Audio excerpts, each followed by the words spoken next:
Good morning. I'm Lillian Grant. We are here today with Ms. Melanie Legassi, Value Unified Food Service Director, to talk about the lunch menu at the middle high school. Welcome to the studio, Ms. Legassi. Well, thank you for having me, Lillian. So how do you make the lunch menus for the school? When I plan on the lunch menu, I know that I have certain guidelines, federal guidelines that I have to meet every week. So I take those guidelines and I put them on a piece of paper with the days of the week. And then I determine from there what our main course will be. When the federal guidelines, with the federal guidelines, it's mostly like fruits and vegetables that you have to serve because there's certain amounts that you have to serve, but the meat or meat alternate or the protein that I'm serving is up to me. So I look and see what we have in our freezer.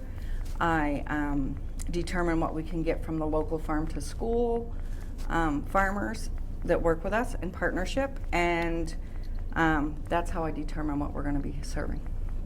What are some challenges that you face?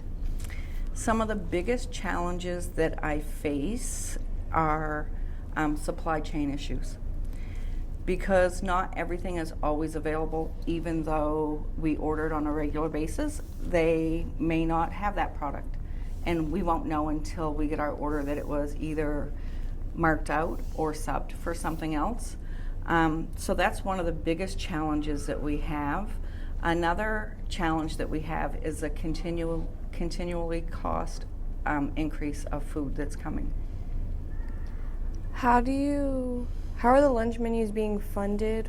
Why are the students no longer paying for the meals as we traditionally did? Should they pay for them? Okay, so the way it works is the federal government pays so much money for kids who would have qualified for free lunch, and so much for reduced lunch.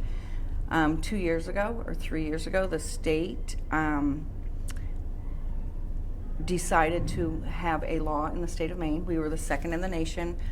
California signed their paperwork 12 hours before us that said the state of Maine would pay the difference, because when we went through COVID, all the lunches were free.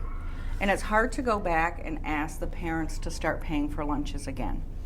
So the state of Maine has a law that says all lunches will be free, and what happens is the state will pay the difference that the federal government doesn't pick up. Do I feel that all kids should be have free lunch? Absolutely. We don't ask them to pay for books. We don't ask them to pay for busing.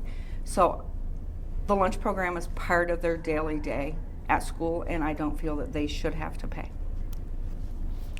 Are you exploring alternative meals for the future?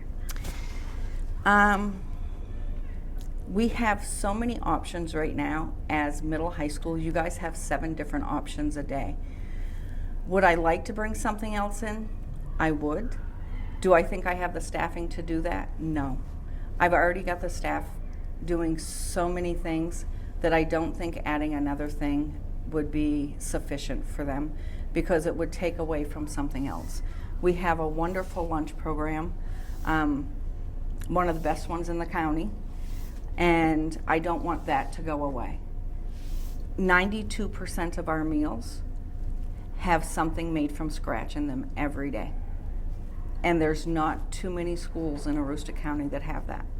A lot of them do brown box or stuff that are processed, but there's not many that do a scratch meal every day. And we do those. We know finding employees is very difficult right now. How have staffing issues affected your ability to provide meals for the students? So we do have staffing issues. Everybody does. Is it hard to find staff to come in? Yes. We don't have a lot of subs, a lot of people who want to sub in the school department. I mean, whether it's a teacher or an ed tech or a kitchen staff. So on the days that we know that we're going to be short, we always have paper trays on hand so that we don't have to spend a lot of time in the dish room. We use paper products those days. I always let the principal's office know, the administrator of the building know that we're going to be running a person short. So that way, if they have somebody that's able to help serve or, you know, come help in the kitchen sometime, then sometimes that works out.